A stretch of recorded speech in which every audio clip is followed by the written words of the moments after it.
This is John Cola with GrowingYourGreens.com to have another exciting episode for him here in the backyard of Super Seth for an update. I only got to come here one time this season, which is season 2, and you guys saw when he actually literally direct seeded his cannabis and his kale and other vegetables in the same garden bed. I really love his style on how he's just growing the cannabis with the vegetables instead of just growing only cannabis. I mean, that's probably the main message of this episode I want you guys to take in today is that, you know, yes, if you're a cannabis grower, that's great. I love you.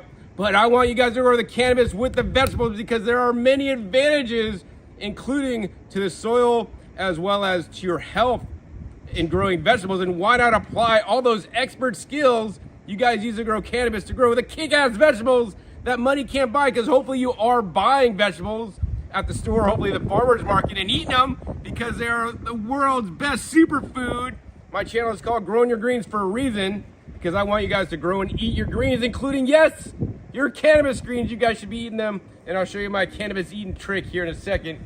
But anyways, check out how Seth's garden has progressed. I think it's been like 2 or 3 months since I was here last, and you guys can see how everything has progressed, right? And if we look at this center bed only, which I'll focus on first, you're thinking, man, John, those cannabis plants look weak, man. You should never direct seed at the same time you plant your vegetables. Well, that's because actually he had crop failure in this bed, actually. So all these cannabis plants, which he normally never does, are from clones from his expert grower friend guy. So we're going to talk to him about that because normally he likes to do everything from seed, not from clones. That being said, not every clone is created equal. You guys can see these clones are kind of small. This is also a clone, but it's pumping out. So I think while Seth is no TD, right, with TD's giant plants, Seth kind of makes up for it in the quantity of plants. Of course, check your local laws to make sure that you're under the legal limit. So, you know, you're following the laws accordingly where you live, all right? Nonetheless, I really love this bed because in this bed, besides just the small and manageable cannabis plants, right, he also is growing kale. So he had so much kale, and you know, here's the thing, like he had a lot of kale in here, and if kale would get infested with aphids, he didn't have the time to spray them or do anything. He would just chop them out, like, oh, that's a weak plant, I'm gonna keep the strongest. And he's keeping the strongest ones that don't have the aphids. He's been harvesting them and eating them, but also he's gonna let these go as a flower so he could save the strongest seeds, the strongest genetics survive. And of course, underneath here, he's also got some strawberries growing. There's a nice strawberry on here. He's direct seeded some basil. There's also some marigolds underneath as well. Oh, and I want to show you guys this real quick. Over in this bed, I want to show you guys, like down here. I mean, this is what I recommend you guys do. Like, not only with your cannabis, this is literally his tree trunk from his cannabis from last year. He just cuts it here, leaves it in the ground, and look at this, I could flick it over. It's just totally rotted down because, you know, there's little bugs and creatures and earthworms literally ate it out, right? And all the roots are all broken down now and they're feeding the soil. Look, these earthworms are getting a contact high from eating the cannabis stalk down below there. But yeah, they love that. So, I mean, not only does he do that with his cannabis, but I mean, you can see here, there's a kale he cut down also, letting the same thing happen. And you know, when you guys are gardening, whether it's vegetables or herb, right? Cut it down and leave the rest to rot. I mean, here's another stalk from last year that he grew. Actually, a stalk, this is a stalk from last year. Here's a new stalk growing from this year. This is also from seed. This is one of his best performers. Actually, it's a similar size. So while he had some failures in some areas, you know, some plants are doing quite well. But look, if we do this one, I got to pull a little bit more. Oh, and look at that. All this is totally broken down. All the roots, there's little bugs and creatures digesting that. And you know, this is how Seth feeds his soil, along with, of course, putting you know, mulching on top as well as making his own compost. 2 other features in this bed I wanted to share with you guys is the native yarrow that he grows here. And so I really want to encourage you guys to grow native plants in your garden that could attract beneficial insects and also give your garden some kind of pest protection. And actually another big pest protection plant, also many times used as a trap plant. And also he's growing it because it's actually quite strong and powerful. This is actually the California native tobacco, which can act as a trap plant. Because also too, it's very strong plant. It may resist, you know, insect damage with plants surrounding it just because of the smell. I did try one of these leaves earlier. Maybe this time I'm gonna try a little unopened bud. This will definitely make your tongue go numb. Of course, before consuming any kind of tobacco, please do your due diligence. This is very high in alkaloids and actually can be quite toxic if not properly processed. So definitely don't make a salad or eat any large volume of these leaves. That being said, we can flip over to this side, and I encourage you guys to eat all the kale you want. Actually, this is a really nice piece of kale. No insects, no damage on it. We'll taste test this guy. Got one sweet leaf of kale. All right, so next I want to show you guys Super Seth's largest cannabis plants this year. And they're pushing 5 feet, but maybe they're like, I don't know, maybe 3 feet wide, if that. I do like, however, he's growing them with the tomatoes, so you guys can see this cannabis plant is growing through the tomato cage. The tomato is also growing with the tomato cage. The tomato will finish before the cannabis plant, so he'll pull out the tomatoes when they're done and allow the cannabis plant to finish up. That being said, I was just with Josh, and he showed me a picture from TD's Super Garden this year, and TD's plant was 7 feet tall, right? Which is only 2 feet taller than Seth's, right? But here's the thing. TD's plant was 14 feet wide. 7 feet tall, Seth's pushing 5 feet, 3 feet wide. Of course, we cannot compete with TD's filled out canopy where everything's super tight. And actually a tip for you guys is, you know, a few of his plants, he's only doing this through genetics. He's not pushing and pulling them and tying them, and it's just the genetics that's having them grow more wide than tall, which is amazing. So link down below to my video I did this season with TD, so you guys could learn from the expert. Nonetheless, in this bed, like I asked Seth, why do you think these perform so much better? Because these are about 3 times taller than some of his other seedlings. And you know, he doesn't exactly know why. He says, like, John, it's the same soil. I mean, I can only think that, you know, maybe he planted these more densely so they're more protected. I'm not exactly sure, but you know, sometimes you get plants that grow more than others. So it'll be interesting to see in future years if this bed really kicks butt over the others, because maybe this bed really has much better soil for some strange reason. But nonetheless, all his plants are now into flower and they're doing quite well. And unlike last year, link down below that video when he's basically drying all that stuff in his garage, he's definitely gonna have less flower to deal with this year. All right, so aside from growing vegetables and cannabis, Seth also has other perennial fruits growing, such as his amazing raspberries. You guys can see a whole bunch of the bees are attracted by the raspberry blooms, and you guys can see his raspberries are loaded up. Look at this cluster right here, guys. This thing is loaded up with tons of raspberries. I think I gotta eat a couple up, and they're falling off because they're so ripe. But I want to give you guys a raspberry eating tip. I think I covered this in the video before. You want to take a raspberry, then you want to find a popcorn bud. So we're gonna go to one of these plants on the inside that probably wouldn't turn into anything. And we're gonna get a popcorn bud, and we're gonna stick the popcorn bud in with our raspberries. The best raspberry smoothie you ever had, made in your mouth. No blender required. Guys, seriously, you guys gotta try that. Tastes amazing. I know a lot of you guys grow your flower to smoke, but I would encourage you guys to harvest a lot of those popcorn buds that really aren't gonna turn into anything, let's be honest. Start eating them and getting them into you for all the nutrition when you digest the cannabis instead of inhale it. I think it's much more powerful of a medicine to use when you eat it instead of just smoking it. All right, so aside from growing kale cannabis, Seth is also growing this tomatoes. So I mean, I showed you guys this like last year, man. It just really impresses me that Super Seth's tomatoes. I mean, look, this is one cluster of tomatoes right here, guys. This is one branch. Look at all the tomatoes on here. It's completely insane. I mean, here's the thing, guys. Whether you guys are growing cannabis, tomatoes, or whatever else, if you have good soil practices and work on building your soil, Seth doesn't worry about, like, I want to grow a tomato plant with 1 million tomatoes on it. No, he builds his soil, feeds it appropriately, gives compost teas, like we'll show you guys in a minute, mulches, does all the good practices so that he has good soil. And guess what? When you have the best soil, the plants will respond with more flowers, more fruits, and more tasty leafy greens. So now I got to do another taste test here.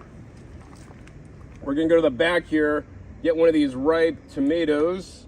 Check it out, I love these little tiger striped tomatoes. Gonna try this on camera. Definitely a good tomato. All right, so something Seth is growing this year that I really like a lot just because it's different, right? You guys know normal cannabis, like normal cannabis leaves look like this, right? Just the five leaves. And then over here, he's growing the marigolds, which the leaves look like this. And then right here, he's growing something else, but it doesn't look like cannabis leaves. But it looks more like a marigold leaf, but if we click it off, look at that. What is what? This is marigolds, but this one's cannabis. Yes, look at this. This is called Freakshow cannabis. I love this cannabis. I love that the leaves are actually different than the normal cannabis. All right, here we go, guys. Normal cannabis, Freakshow cannabis, and marigolds. I mean, once again, I just like things that are different. And also, you know, this would be a lot harder to identify if you're in a helicopter or something. So one thing that Super Seth strives to do is basically have every bed look like this one. And actually, I would encourage you guys to have every bed look like this one as well. So you guys can see he has a really nice overstory. So his cannabis, once again, pushing 5 feet in this bed. Tomatoes pushing 3.5 feet. But then those are the tall plants. But then down below, look at this. Even with the dappled light down below, he's got some dandelions, some basil, strawberries, as well as other seedlings that is coming up. Of course, he also has the mulch. For me, underneath all these plants, I would probably plant a little bit more densely. Like luckily in my garden, my main understory is the purslane, which actually just reseeds on its own and just comes up and like just literally covers the bottom. So then plants have to actually compete against it. So in many cases, I really love making plants fight, right? So that one is outgrowing the other one, and then that forces the other one, like, I need to get light too, it needs to grow faster, right? So I love seeing that. And of course, if the plant is growing too fast that I don't want to win, I'll cut it out. So that recently happened when I pitted my longevity spinach against the Breton shiso. The shiso grew super fast and it crowded out my longevity spinach, so I ended up chopping down all the shiso.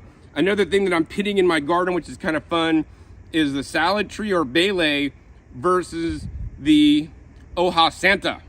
And the hoja santa, for the most part, is edging them out, but it's close, so it really depends. Like some of the salad trees are too small, so then I'll basically cut the hoja santa out, but then in most cases, the salad trees are growing over the hoja santa. So anyways, I just like having fun, pitting plants against each other to see which one will win. Of course, in the end, we get to decide who's gonna win and who's gonna lose. So talking about who's gonna win and who's gonna lose, today, this dandelion is gonna lose because what I'm gonna do is this is just a weed that came up here in Seth's patch, and we're just gonna go ahead and pluck it out. All right, so the dandelion is a loser, but in nature, unlike in human life where we think there's always winners, there's always losers, right? Nothing is ever wasted in nature. So we're just gonna go ahead and walk across the lawn here. We're gonna go ahead and take these dandelions, and now somebody is gonna win because I just pulled these dandelions and they're waiting for it. We're gonna throw these down, and look at that. Now the chickens win. Yay, chickens. So that's really cool. Seth has noticed that because he has chickens now, he's able to feed all his excess food scraps from the garden because he produces more than he needs to his chickens, and that brings him incredible joy to ensure that no food is going to waste, and his girls here are quite happy.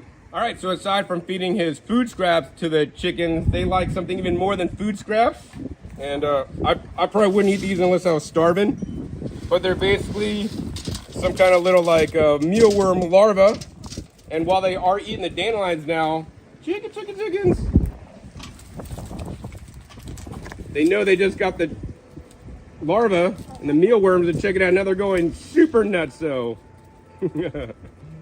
over the mealworms. So you know, the chickens are getting a diverse diet, which is very important because you got to feed them a diverse diet so they actually have can make healthy eggs. So let's show you guys while they're distracted how Seth harvests their eggs. So he comes over to this little shed that he actually bought on Amazon, which they could go into with a door, and while they're away eating food, he could come in and you could see they basically laid eggs. This This is just a shredded like cardboard and newspaper that they laid one egg there in that corner, and they dug another little nest thing over in this corner. So I've never really seen this. To me, seems a lot more natural than like some kind of egg box where they could actually just ruffle up all this stuff. They also do poop on the opposite corner than where they lay their eggs. So definitely don't be digging in here without gloves on. And of course, when the bedding has expired, literally Seth will take all this up and then put it in his compost pile. Then it breaks down and then will eventually feed his garden. So he has a lot of different loops kind of going on here to be more sustainable on the planet, even in a literally residential neighborhood, which I applaud. So now we're here with Seth on camera, and one of Seth's critical techniques he uses to get the amazing growth you have seen is making compost tea. I highly encourage you guys to make the compost tea. Of course, Seth uses the Boogie Brew compost tea. We got the two-part Boogie Base and Boogie Boost. He's going to show you guys how he applies it and then how to start a new batch. Yeah, exactly. So I knew Growing Your Greens was coming over, so I set up a new batch of compost tea about 18 hours ago. I like to use it when it's between like 18 and 20 hours old. You know, like you can look up like why that is, but basically the bacteria and all the good microbes in there are going to reproduce, and you know, like it's like an infusion for your soil. And so after about 20 hours of brewing, that's when it's at its peak for the best of the best microbe growth. So you can see this. You talk about, Josh always talks about like a sexy foam head on there. I don't know if you can see that, but there's a lot of foam up in there, and that like is showing that it's very alive. So that I put this bag in there 18 hours ago. I've got this other bag with me here. So we'll just make a new bag right here. I just want to show people how to do it.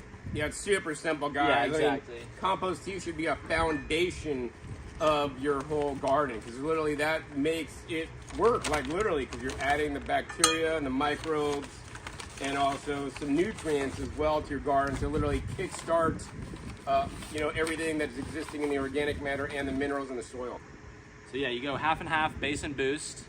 So there's... So it's like 1 cup there is a scoop, or yeah, exactly. What are you doing? I never measure anything. So just a 1-to-1 mixture. Exactly, yeah, half and half, 1-to-1, one part. And then what bags are you using? Like, where do you get these bags at, like... And why do you use these ones particularly? Like, they look like a little bit finer weave than I would like to use. Yeah, well, the reason I use these... coarser weave, sorry. The reason I use these is because they're easily reusable, and you can, like, throw them through the laundry and stuff, and so, like, when I'm done with them, I don't have to, like, go buy a new bag, and they don't, like... I was using those, like, tan bags. What are those made out of? I don't know. It's like burlap bag, I think. Oh, I don't like the burlap ones. Yeah, the burlap ones seem to not only break down, but also stain and just kind of look like a little grosser afterwards, so... I don't know if it matters, but that's how I do it. I think you should probably like mix it up a little bit, yeah. But just imagine I mix this up and I'm just gonna throw it in. Because I've already got a good batch of Boogie Brew going here.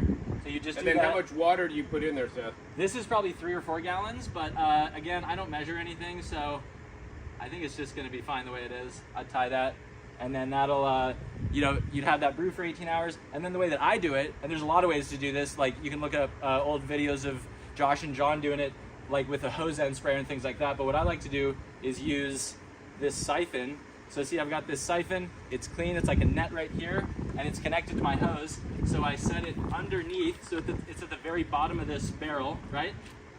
Boom, now it's at the bottom. I'm gonna add a little humic acid. Now this isn't necessary, but the reason I like to add it, not only is it great for the plants, it also changes the color of the water like a lot. And so you'll be able to tell when it's coming out of the hose end, because it'll change the water from clear to like a little bit of a dark brown, or like there's like a black tint to the water when it comes out of the hose sprayer when the siphon is working. Yeah, because basically the humic acid is basically a high carbon source, and it's just broken down plant matter, and so it's like a nice colorant. But of course it also has lots of utility and benefit in the garden as well. I also use the humic acid. Yeah, totally. All right, so just want to show you guys how this works. He's got a watering wand here, a Haas. Actually used to drink out of a Haas fountain when I was a kid. Nice metal. And we're just gonna go ahead and turn this on. You guys can see the water's coming out clear, and we're gonna turn it on a little bit more. You guys can see the water's still pretty clear. All right, so now I heard some air bubbling out, and you guys could look closely. You guys can see it's a little bit darker, but we're gonna go ahead and turn this down a lot. And look at that. If you see like the thick stream there at the bottom, you'll see now that it's actually a little bit brown, and that is it. He's basically watering at the same time and introducing small amounts of compost tea, I think this is an excellent way to feed compost tea so that it's super easy, but now you really see it. The water's coming out dark because he is infusing the compost tea in with the water. But if we turn this up full blast, you can't even tell that he's got the compost tea in there. So, you know, we could go and water his garden. I like this sprayer a lot. I think I need to pick one up myself. All right, so now we're gonna sit down with Super Seth and ask him some questions about his garden this year. So Seth, first off is, you know, what's up with your planting this direct seeding, the cannabis with the kale seeds in the garden? To me, like, this looks like you're pretty far behind. Like, what's your assessment? Would you do it again? Yeah, so I think if I were to do it again, I would probably keep the cannabis protected for a little longer. You know, I have them in those little domes.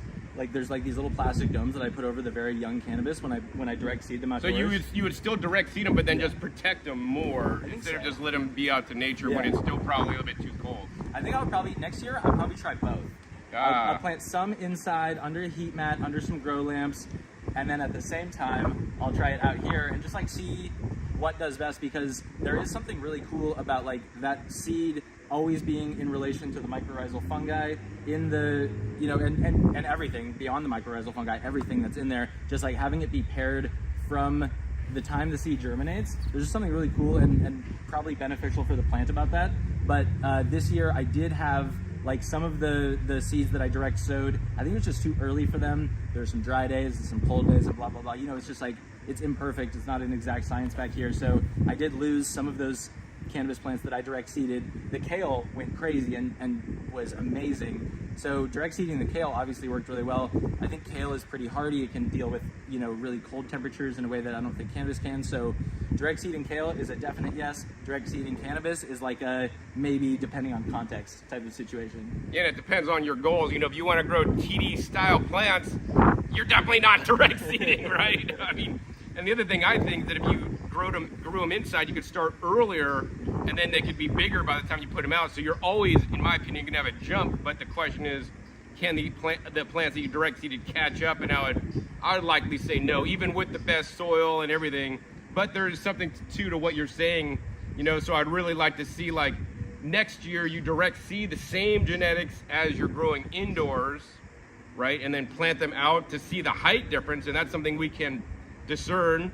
But it'd be really interesting to see, like, what's the difference in the quality of the bud. Yeah. Right? Because I think that even though the one grows bigger, I think the one that's grown direct seeded with the mycorrhizal, you know, and rhizosphere from the get-go, I think would be healthier in the long run. So I mean, if you're really into flavor, maybe that could be better. But then also, you could take soil from your bed and then start your seedlings inside with that. So it's like, yeah, I don't know, man. There's so many different ways to do it. Which way is right, which way is wrong. We could argue about that all day, but I think that, you know, we learn by experimenting, and I think people have forgotten this, and they're just like, oh, this is what the grower said to do. So, you know, always put your twist on it, you know, and try new things. I mean, this is what Seth does all the time. So Seth, actually, I think the bed behind us, yes, all these have clones, and I mean, aren't you like against clones? And like, you're like, I'm a seed guy, man, clones suck. Like, dude, and you're growing almost, I mean, I think one plant's from seed. Yeah, everything is from clone in there. Like, why did you go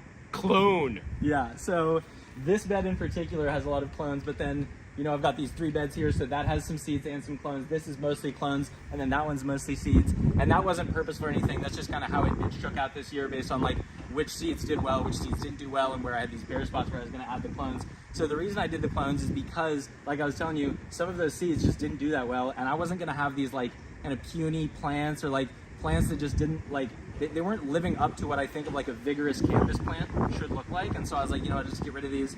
And I have a friend, he's a great guy. He's, I mean, imagine a friend that brings me, you know, 20 clones for free. He's a super nice dude. I'm thrilled with that. So, wait, what's his name? that's my secret. I need a friend like that. That's my secret. So yeah, he hooked me up, and you know, a lot of the negative things I've said about clones in the past have been based on, you know, are you sure that these are the right genetics? Are you sure that they don't have diseases? Are you sure about this? Are you sure about that? I'm getting them from a friend, so I know all of this. It's like, I know he keeps a really clean clone room. I know he has reliable genetics, you know, these sorts of things. So I didn't have those same trepidations that I have with buying a clone at some random club, rather than getting it from my friend who, like, I know he's super legit and he's doing it right. So these clones are an exception to my usual no clone rule. You know what I'm saying?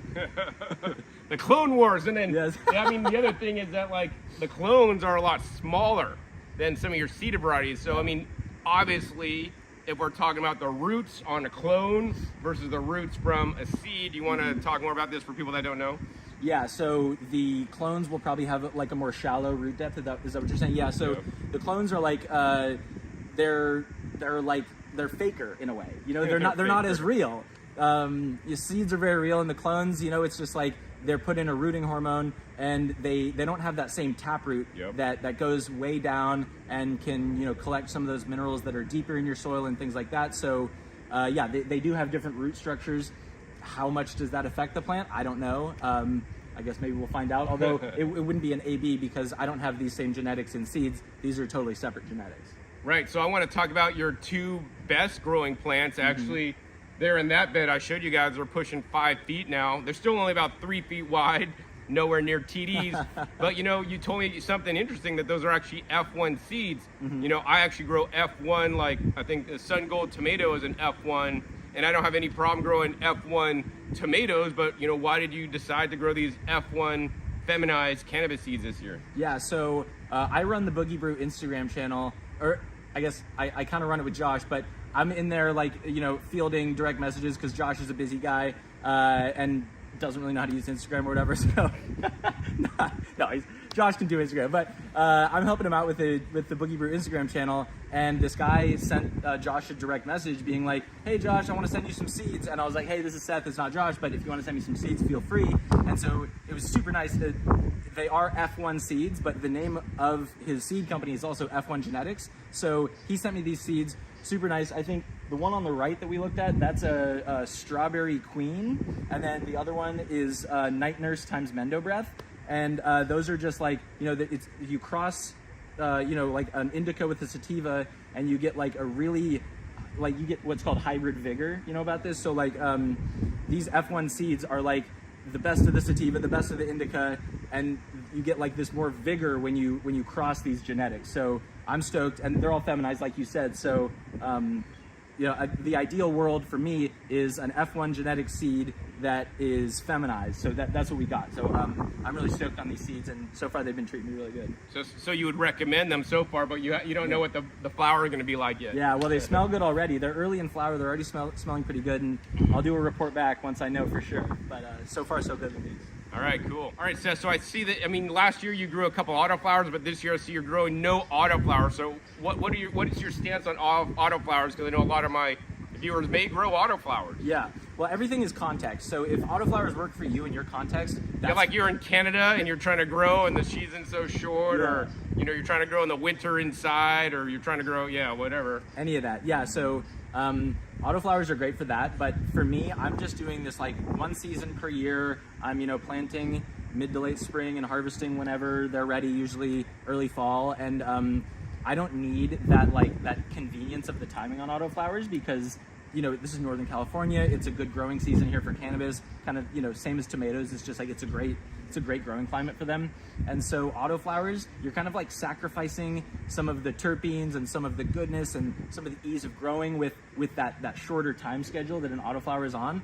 And so I just decided this year, I was like, I only want whatever I consider the best of the best. That's what I want. You know, I have limited space back here and all that stuff. And so the autoflowers are just like going to take up room. And then even if they go to flower and they're good, the best autoflower is not going to be as good as the best photoperiod plant. So I just want the photoperiod plants, and like autoflowers are cool. Maybe I'll try some experiments with them at some point or another. But for now, I think just like sticking with like photoperiod plants, that's my favorite. That's just what I'm going to stick with because it's what I know and it seems to perform best here. So this year, Seth, you had some issues with growing mint. Like, you know, I've had issues growing mint. Link down below to my video.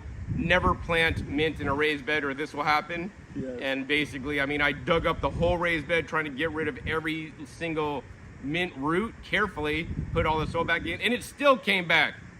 So I only recommend growing mint in containers, but Seth even has another warning over and above that. So Seth, what happened to you in the mint? Yeah, I didn't know that this problem could have been solved by watching more Growing Your Greens videos, but there you go. I should have watched that video where you said not to let mint go crazy, because last year I was really thrilled. I was like, oh, I got all this great mint, and it's this lemon mint variety that I love. I think it smells so good, and I know there's some medicinal uses for it and stuff, and so I was stoked to have all this lemon mint, and some of it went to seed, and the seeds just spread all over. I think the seeds might have gotten in my compost or something, and so now this year it's like a crazy mint fiasco everywhere in my raised beds and stuff. And so what I've been doing this year is, like, every time I'm in my garden, I'm just picking out all these little mint plants, because so many mints have just germinated in my beds. So yeah, my pro tip this episode: don't let your mint go to seed. Like he said, keep it in a container. Don't let it grow through, because its roots will spread. It spreads rhizomially or whatever it's called. It'll just spread through anything you let it grow into. And so cut your mint back often. Don't let it into your raised beds, and definitely do not let it go to seed unless you're prepared for it to completely take everything over.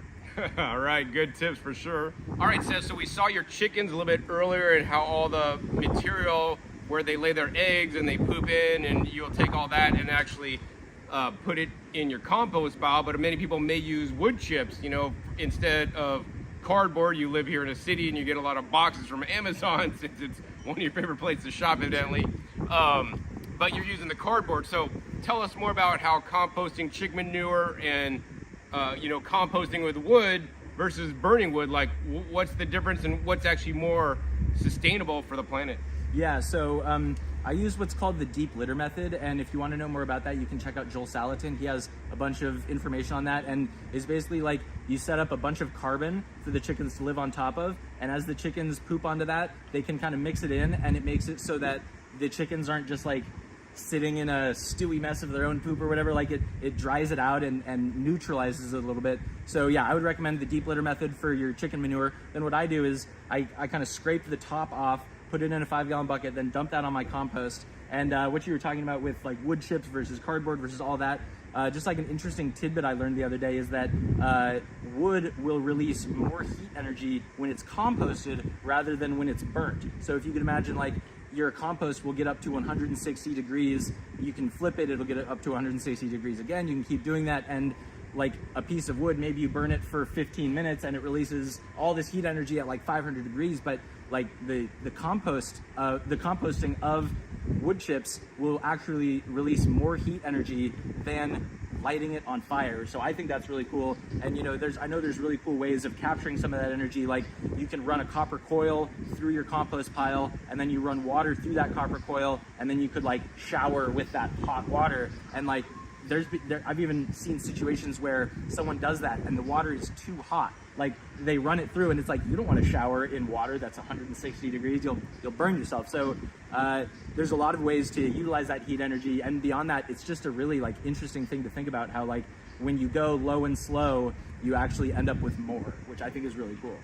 Yeah, and I mean, I would say that a better use of wood instead of burning it, which, yeah, you get some heat, and if you need heat in the winter time, that's great. But I'm not the biggest fan of putting ashes in your garden for fertility. However, I am a big fan of composting it slowly and letting it degrade down, or even better than just composting it where still heat's released, is let it get fungally digested, which is basically like a minimal or no heat, and then it even takes longer, but then that's even more beneficial. So, so I would say the slowest way you could degrade, natural organic matter is probably better for your plants, for your garden, and actually just for the planet as well. All right, so I got a few more questions for you about your garden. So, I mean, you pretty much have a lot of popcorn buds on. How far along are you in flower so far? Yeah, I think I'm about 2 or 3 weeks into flower, and like we did last season, I'm going to take that microscope out and I'm going to be checking those trichomes in like a month and a half or so. I'll start to be like, okay, we're probably about 8 weeks into flower, and that's when really things are starting to get ripe. Like things are starting to be fully mature and ready to harvest as far as the cannabis is concerned. And so, yeah, right now we're 2 or 3 weeks in, so we probably have about another month and a half left in flower. Cool. And then what specific variety or genetics is doing the best for you right now? Do you think like you have the biggest hopes for it like being a really good crop? Yeah, that's a good question. I think those F1 genetics that I mentioned, those have been vegging super hard, and they're huge fan leaves, which I love to see. You know, the bigger the fan leaf, I think that's just like the better.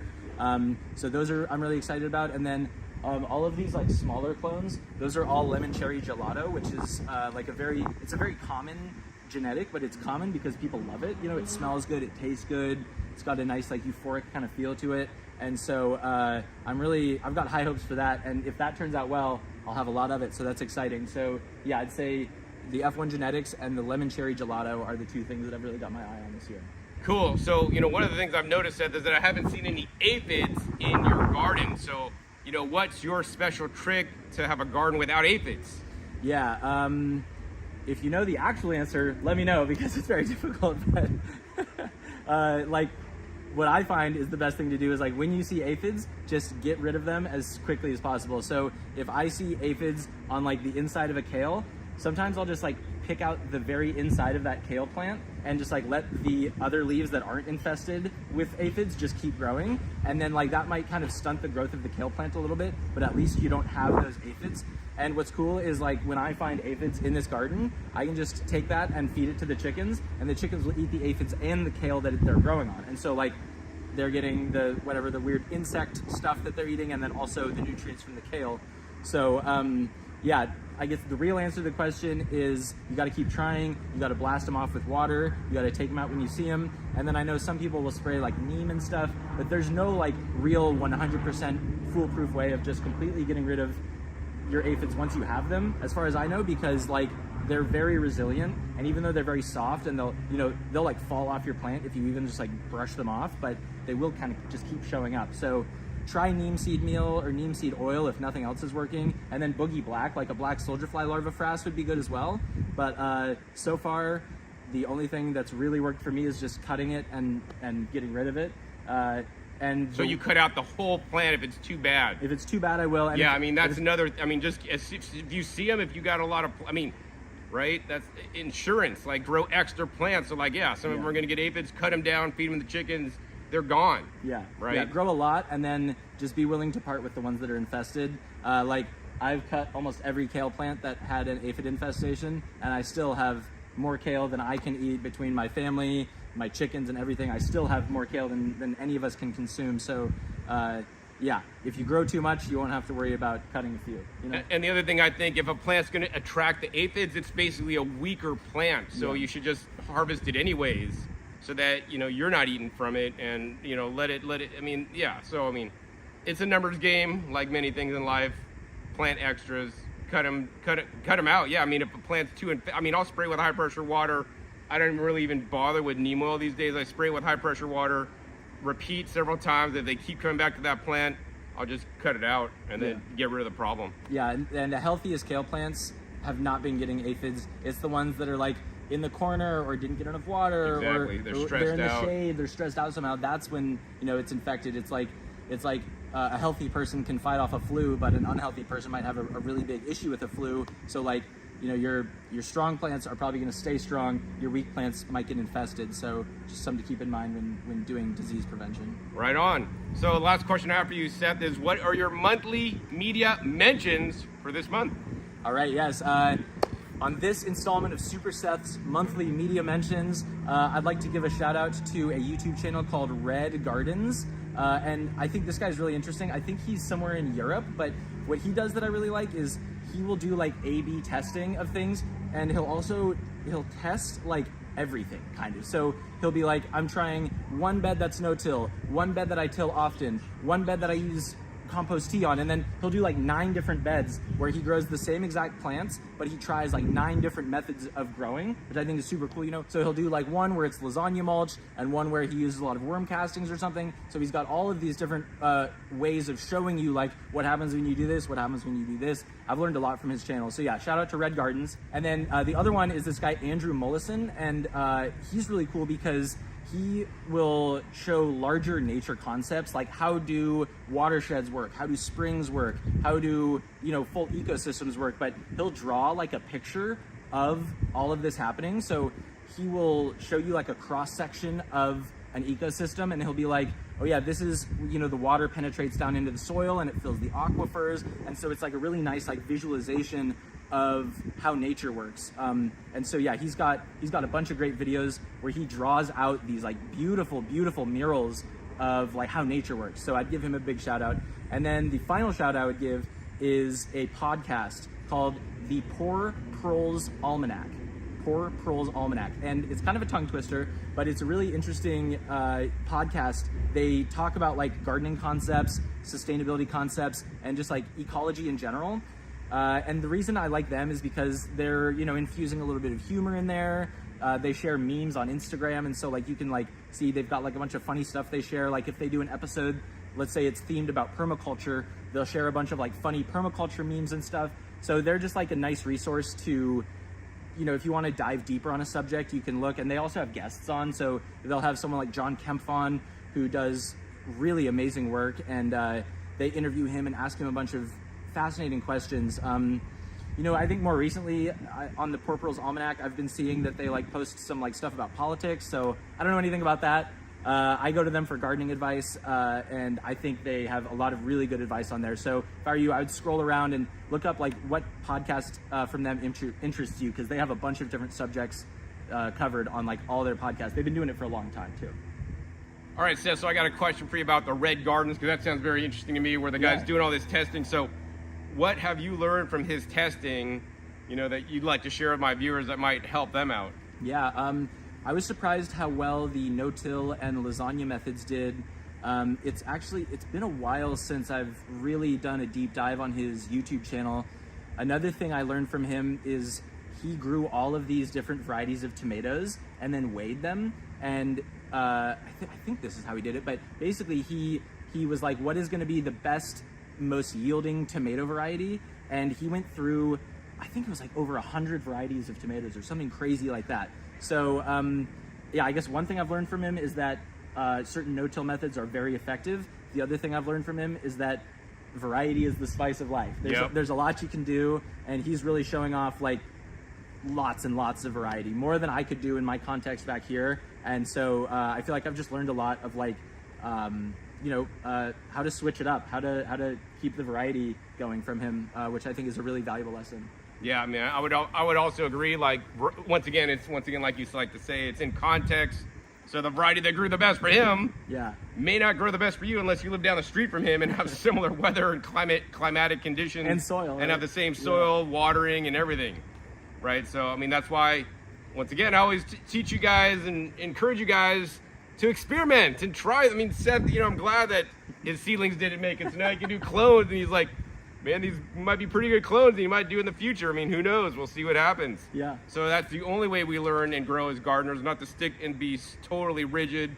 I do things like this because I know it all. Like, I'll say that I don't know it all. And I'm still going around to learn and experiment. And then also, I got to take that knowledge back to my garden, try it, and see if it works for me. Luckily, most of the things I try these days end up working out.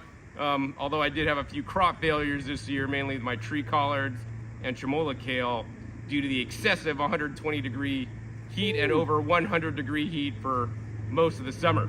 Yeah. Hot. Yeah. Anyway, Seth, any final words of wisdom you'd like to share with my gardeners before we sign off? I'll just reiterate, don't let your mint go to seed. And feed your scraps to your chickens or feed them to your compost or something, but don't let them go to waste. I never let my yard waste barrel get filled up, you know, like sending it out with the city compost or whatever. I never use it. I'm always sending those scraps back into the system. So, you know, keep your fertility, keep your biomass, accumulate it, add to it, don't subtract from it. You know, just keep adding that biomass, keep adding that fertility. Excellent suggestions. I would concur, although I do produce so much more biomass than I can compost with my limited space at this time. So got to do the best you can, and that's another thing I like to teach, and I haven't mentioned this in a while. Good, better, best. There's always the best, you know, and I always teach you to just advance and do a little bit better than you were doing. That way you will always make gains and always propel yourself and your gardens to the next level. So if you guys enjoyed this episode today, hey, please be sure to give it a big thumbs up. More importantly, share this with other people, especially other cannabis growers, so they can learn how Super Seth grows the vegetables alongside his cannabis, which is more than just growing monoculture, which actually is, I'm sad to say, is what most cannabis growers do. Also be sure to click that subscribe button right down below so you don't miss any of my new upcoming episodes. I've coming to you 5 to 7 days. You never know where I'll show up or what you'll be learning on my YouTube channel. Make sure you click the little bell so you get notified as many videos come out. And finally, be sure to check out past episodes. The past episodes are a wealth of knowledge. I'll put all the links down below to last season with Super Seth, so you can learn from his amazing gardening experiences and knowledge, as well as the first episode where you guys saw how he direct seeded, and of course, you learned in this episode how most of them didn't survive. So with that, my name is John Kohler with Growing Your Greens. We'll see you next time, and until then, remember, keep on growing.